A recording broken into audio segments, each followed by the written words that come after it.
الحمد للہ ذی العزت والعلا رب العالمین والصلاة والسلام علی سید الانبیاء والمرسلین والعاقبۃ للمتقین اما بعد فاعوذ باللہ من الشیطان الرجیم بسم اللہ الرحمن الرحیم قل هل يستوي الذين يعلمون والذين لا يعلمون صدق الله مولانا العظيم إن الله وملائكته يصلون على النبي يا أيها الذين آمنوا صلوا عليه وسلموا تسليما اللهم صل على سيدنا ومولانا محمد وعلى آل سيدنا ومولانا محمد وبارك وسلم وصل عليه صلاة والسلام عليك يا سيدي يا رسول الله صلاة والسلام عليك يا سيدي يا حبيب الله صلاة والسلام عليك يا سيدي يا شفيع المذنبين وعلى آلك وأصحابك يا سيدي يا رحمة للعالمين بعد حمد و صلاة لائق عزت و تکریم جمیع احباب سمین الوقار نبی کریم علیہ السلام کے اس مبارک عمل پر کہ آپ نے بدر کے قیدیوں میں سے ان قیدیوں کا فدیہ جو پیسے نہیں دے سکتے تھے یہ قرار دیا کہ 10 بچوں کو پڑھنا لکھنا سکھا دو تمہیں آزاد کر دیا جائے گا۔ اس چیز کو پیش نظر رکھتے ہوئے علم کی شان کیا ہے اور علم سیکھنے والے لوگوں کا مقام اور مرتبہ کیا ہے، اور ہمیں ساری زندگی علم کی جستجو کے اندر رہنا چاہیے۔ ہم نے کچھ باتیں گزشتہ نشست کے اندر سماعت کی، آج بھی ہم کچھ قرآن کی آیات جو علم کی شان کو بیان کرتی ہیں اور کچھ احادیث مبارکہ جن کے اندر رسالت مآب صلی اللہ علیہ وآلہ وسلم نے خود علم کی شان کو بیان فرمایا، سیکھنے کا مقام کیا ہے اور مرتبہ کیا ہے۔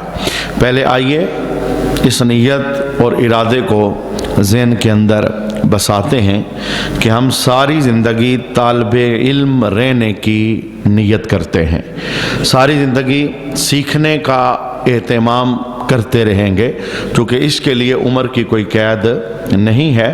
ماں کی گود سے لے کے قبر تک بندہ طالب علم ہوتا ہے۔ اگر وہ یہ ارادہ بنا لے اور نیت بنا لے تو ہر آنے والے دل میں اللہ اس کے علم کے اندر اضافہ فرماتا ہے۔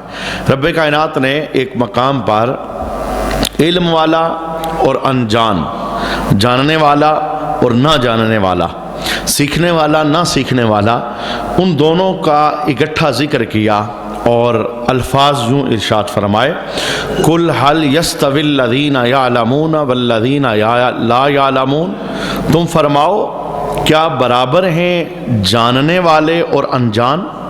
یعنی سوالیہ انداز، یعنی یہ برابر نہیں ہے، کہاں جاننے والا اور کہاں انجان، کہاں علم رکھنے والا اور کہاں علم سے پیدل، زمین آسمان کا فرق ہے، یہ برابر نہیں ہے، نہ یہ دنیا میں برابر ہیں مقام اور مرتبے کے اعتبار سے اور نہ آخرت کے اندر یہ برابر ہوں گے۔ دوسرے مقام پر رب کائنات نے علم کی شان یوں بیان فرمائی کہ جب بندے کے پاس علم ہوتا ہے تو وہ کس چیز کا انتخاب کرتا ہے اور اس کی زبان سے کیا کلمات نکلتے ہیں۔ رب کائنات نے ارشاد فرمایا وقال الذین اوتوا العلم، اور وہ بولے جنہیں علم دیا گیا، جن کے پاس علم تھا وہ بولے، کیا کہا انہوں نے ویلکم تمہاری خرابی ہو، ثواب اللہ خیر لمن آمن وعمل صالحا، اللہ کا ثواب بہتر ہے اس کے لیے جو ایمان لائے اور اچھے کام کرے۔ یعنی یہ علم بتاتا ہے کہ جو کچھ اللہ کے پاس ہے وہ بہتر ہے، آخرت کے اندر جو کچھ اللہ نے تیار کیا ہے وہ عالی ہے، بہتر ہے، شانوں والا ہے، اور یہ چیز اس کے لیے ہے جو بندہ ایمان کے بعد عمل کی طرف اپنے آپ کو بڑھاتا ہے، اور عمل تب ہی بندے کا قابل قبول ہوتا ہے جب اس کے ساتھ علم جڑتا ہے۔ علم نہ ہو تو عمل کا کوئی فائدہ نہیں ہوتا، وہ بندے کو منزل تک نہیں پہنچا سکتا۔ ایک تیسرے مقام پر رب کائنات نے قرآن پاک کے اندر کچھ مثالیں ارشاد فرمائی، تو ان مثالوں کے متعلق رب کائنات نے کلام ارشاد فرمایا، وَتِلْكَ الْأَمْثَالُ نَضْرِبُهَا لِلنَّاسِ، اور یہ مثالیں ہم لوگوں کے لیے بیان فرماتے ہیں، کیوں؟ وَمَا يَعْقِلُهَا إِلَّا الْعَالِمُونَ، انہیں نہیں سمجھتے مگر علم والے۔ یعنی جس کے پاس علم ہے وہ ان مثالوں کو سمجھے گا، اور سمجھنے کے بعد اپنی زندگی کے اندر تبدیلی پیدا کرے گا اور اپنی زندگی کے اندر نور داخل کرے گا۔ ایک چوتھے مقام پر رب کائنات نے علم کی شان کو بیان کیا، خلق الانسان علمہ البیان، انسانیت کی جان محمد کو پیدا کیا اور ما کانا و ما یکون کا بیان انہیں سکھایا۔ یعنی یہ علم اتنی اونچی چیز ہے کہ اللہ علم اپنے محبوب کو سکھا رہا ہے، یعنی محبوب کریم علیہ السلام بھی اس پروسیس سے گزر رہے ہیں، رب سے علم سیکھ رہے ہیں، تو لہٰذا علم کی شان کو اس جملے سے سیکھا جا سکتا ہے اور دیکھا جا سکتا ہے۔ رب کائنات نے قرآن پاک کے اندر ایک دعا مانگنے کا حکم ارشاد فرمایا۔ حضرت حسن بصری رضی اللہ تعالیٰ عنہ آپ اس دعا کے متعلق بیان کیا کرتے تھے، رب کائنات نے فرمایا یہ دعا کثرت سے مانگا کرو۔ حدیث میں بھی موجود ہے رسول اللہ صلی اللہ علیہ وسلم کثرت کے ساتھ یہ دعا مانگا کرتے تھے۔ دعا کیا تھی؟ ربنا آتینا فی الدنیا حسنۃ وفی الآخرۃ حسنۃ وقنا عذاب النار۔ اس دعا کے اندر بندہ کیا مانگ رہا ہے؟ اے اللہ مجھے دنیا میں بھی حسنہ عطا فرما اور مجھے آخرت میں بھی حسنہ عطا فرما۔ تو حضرت سیدنا حسن بصری آپ اس کی تفسیر میں بیان کرتے ہیں، آپ فرماتے ہیں جس بندے کو دنیا کے اندر حسنہ ملے تو کون سی چیز اسے ملتی ہے؟ یعنی دنیا کی اچھی چیز کون سی ہے؟ کون سی چیز ملے تو ہم کہیں گے اس سے دنیا میں حسنہ ملا ہے، اسے اچھی دنیا ملی ہے؟ تو حضرت سیدنا حسن بصری رضی اللہ تعالی عنہ آپ ارشاد فرماتے ہیں دو چیزیں ہیں جسے دنیا کے اندر اللہ بندے کو عطا فرمائے تو بندہ محسوس کرے کہ اللہ نے مجھے حسنہ عطا فرمایا ہے، اچھی دنیا عطا فرمائی ہے۔ وہ دو چیزیں کون سی ہیں؟ پہلی چیز علم ہے اور دوسری چیز عبادت ہے۔ یہ دونوں چیزیں جسے اللہ عطا فرمائے، بعض لوگوں کے پاس علم تو ہوتا ہے لیکن وہ عبادت کی طرف نہیں بڑھتے، اور بعض لوگوں کے پاس عبادت کا ذوق تو ہوتا ہے لیکن ان کے پاس علم نہیں ہوتا۔ عبادت تب ہی فائدہ دیتی ہے جب بندے کے پاس علم ہوتا ہے، تاکہ وہ صحیح طریقے سے عبادت کر سکے، اس انداز میں عبادت کر سکے کہ عبادت درجہ قبولیت پا جائے، اللہ کے دربار میں مقبول و منظور ہو جائے۔ تو یہ میں نے قرآن پاک کی کچھ آیات آپ کے سامنے بیان کی، اور ایک اور آیت کریمہ ہے جس میں واضح طور پر رب کائنات نے ہم سب کو حکم دیا کیا؟ فَاسْأَلُوا أَهْلَ الذِّكْرِ إِن كُنتُمْ لَا تَعْلَمُونَ، سوال کرو اہل علم سے اگر تم نہیں جانتے، یعنی سوال کرو، سیکھو، بیٹھو اہل علم کے پاس اگر تمہیں علم نہیں ہے، چونکہ علم سیکھنے کے بغیر چارہ نہیں ہے۔ تو گویا رب کائنات نے ساری زندگی کا یہ دستور، ضابطہ اور اصول ارشاد فرمایا کہ ہمیں علم سیکھتے رہنا چاہیے اور علم سیکھنے والے پروسیس سے ہمیں گزرنا چاہیے۔ دیکھیے ہم نے حدیثوں کے اندر اور بیانات کے ذریعے منافق کی بہت ساری نشانیاں سماعت کی ہیں، لیکن رسالت مآب صلی اللہ علیہ وآلہ وسلم نے ارشاد فرمایا کہ دو خصلتیں ایسی ہیں جو کبھی بھی کسی منافق کو اللہ نہیں دیتا۔ یعنی جس کے پاس وہ دو خصلتیں ہوں منافقت اس کے پاس نہیں آئے گی، وہ منافق نہیں ہوگا۔ پوچھا گیا یا رسول اللہ صلی اللہ علیہ وآلہ وسلم وہ دو خصلتیں، دو خوبیاں کون سی ہیں جو منافق کو نہیں ملتی، ایمان والے کو ملتی ہیں؟ جو اللہ کا پیارا ہوتا ہے، قریبی ہوتا ہے، اسے میسر آتی ہیں۔ تو رب کائنات نے اپنے محبوب کریم علیہ الصلوۃ والسلام کی زبان کے ذریعے یہ اعلان کروایا۔ پہلی خصلت رسول اللہ نے بیان فرمایا جس بندے کو اللہ اس نے اخلاق عطا فرمائے وہ کبھی منافق نہیں ہو سکتا۔ یعنی میٹھے بول، اس نے اخلاق، کردار کی رونق اور کردار کی شگفتگی، یہ کسی منافق کو میسر نہیں آتی۔ اور دوسری بات، رسالت مآب صلی اللہ علیہ وآلہ وسلم نے ارشاد فرمایا جس بندے کو اللہ دین کی سمجھ بوجھ عطا فرما دے، یہ دین کی سمجھ بوجھ منافق کو نہیں ملتی، اللہ ایمان والوں کو عطا فرماتا ہے۔ تو دونوں بہت بڑی خوبیاں ہیں، کردار عالی ہو جائے یعنی اس نے اخلاق کی دولت اللہ نصیب فرمائے، اور دین کی سمجھ بوجھ اللہ عطا فرما دے، دین کا درد نصیب ہو جائے، دین ضرورت بن جائے، رسم رواج نہ ہو۔ ہمارے لوگ دین فقط موت کے متعلق ہی سیکھتے ہیں، مرتے وقت کیا کرنا ہے، یعنی گھر کے اندر کوئی چارپائی پڑی ہے تو کیا کرنا ہے، جنازہ کیسے اٹھانا ہے، غسل کیسے دینا ہے، قبر کیسے بنانی ہے، اتارنا کیسے ہے، اس کے بعد دعائیں کیسے کرنی ہیں، بس ہمارا دین یہاں تک ہوتا ہے۔ مسلمانوں کی ایک اکثریت کا دین فقط موت کے ساتھ اس کا تعلق نہیں ہے، موت کے ساتھ تو ہے ہی ہے، وہ دین کیسا دین ہے جو خالی مرنے کے طریقے بتاتا ہے؟ ہمارا دین تو اتنا اونچا دین ہے جو ہمیں مرنے کے طریقے بھی اور جینے کا ہنر بھی عطا فرماتا ہے، یعنی زندگی کے ہر لمحے کے اندر دین ہمیں رہنمائی دیتا ہے۔ ایک اور حدیث شریف کے اندر نبی کریم علیہ السلام نے ایمان کے متعلق یہ کلام ارشاد فرمایا ایمان بے لباس ہے، یعنی ایمان کا لباس کوئی نہیں، اور اگر تم چاہتے ہو کہ ایمان کو لباس پہنا دو، ایمان کو لباس دے دو، تو میں تمہیں طریقہ بتاتا ہوں۔ یا رسول اللہ ایمان کو لباس کیسے ملے گا، اس کا طریقہ کیا ہے؟ اللہ کے حبیب ارشاد فرماتے ہیں تم پرہیزگار بن جاؤ، اللہ تمہارے ایمان کو لباس عطا فرما دے۔ تقویٰ یہ ایمان کو لباس دیتا ہے، یہ ایمان کو ننگا ہونے سے بچاتا ہے، یہ ایمان کو رونق دیتا ہے، یہ ایمان کو بے لباس ہونے سے بچاتا ہے۔ اچھا تقویٰ ہے کیا، پرہیزگاری ہے کیا؟ اس کا آسان سا مفہوم یہ ہے جو تمہیں اللہ دے وہ لے لو، جس سے اللہ روکے رک جاؤ، جو تمہیں رسول دیں وہ لے لو، جس سے رسول دے روکیں رک جاؤ۔ جس کے پاس یہ خوبی آ جاتی ہے، اللہ رسول منع کرے منع ہو جاتا ہے، اللہ رسول حکم دے مان لیتا ہے، ایسے بندے کو اللہ تقویٰ کی دولت عطا فرماتا ہے۔ اور تقویٰ بندے کے پاس آ جائے، پرہیزگاری بندے کے پاس آ جائے تو اس کے ایمان کو لباس میسر آ جاتا ہے۔ میں اگر یہ جملہ بولوں تو جملہ غلط نہیں ہوگا، بے شمار کلمہ پڑھنے والے ایسے ہیں جن کا ایمان ننگا ہے اور ان کے ایمان کو لباس کی ضرورت ہے۔ انہوں نے کلمہ پڑھا ہے پر اللہ کی مانتے نہیں ہیں، انہوں نے کلمہ پڑھا ہے پر رسول اللہ کی مانتے نہیں ہیں، جہاں سے اللہ روکتا ہے رکتے نہیں، جو اللہ کہتا ہے کرتے نہیں، جہاں سے رسول اللہ منع کرتے ہیں منع نہیں ہوتے، جس کام کا حکم دیتے ہیں کرتے نہیں۔ بندہ اس وقت اپنے ایمان کو لباس پہنانے میں کامیاب ہو جاتا ہے جب اسے تقویٰ ملتا ہے، اور تقویٰ ہوتا یہ ہے کہ اللہ رسول کی مان کر زندگی بسر کرنا، اسی کو تقویٰ کہتے ہیں۔ حدیث کا دوسرا جملہ ہے، میرے محبوب کریم علیہ الصلوۃ والسلام نے ارشاد فرمایا ایمان کی خوبصورتی بھی ایک چیز ہے، یعنی وہ وصف بندے کے پاس ہو تو اس کا ایمان سونا ہو جاتا ہے، خوبصورت ہو جاتا ہے، زینت میسر آتی ہے۔ وہ کون سا وصف ہے؟ آقا حضور رحمت عالم صلی اللہ تعالیٰ علیہ وآلہ وسلم ارشاد فرماتے ہیں جس بندے کو اللہ شرم و حیا کی دولت دے اس کے ایمان میں اللہ رونق پیدا فرما دیتا ہے، اس کا ایمان سونا ہو جاتا ہے۔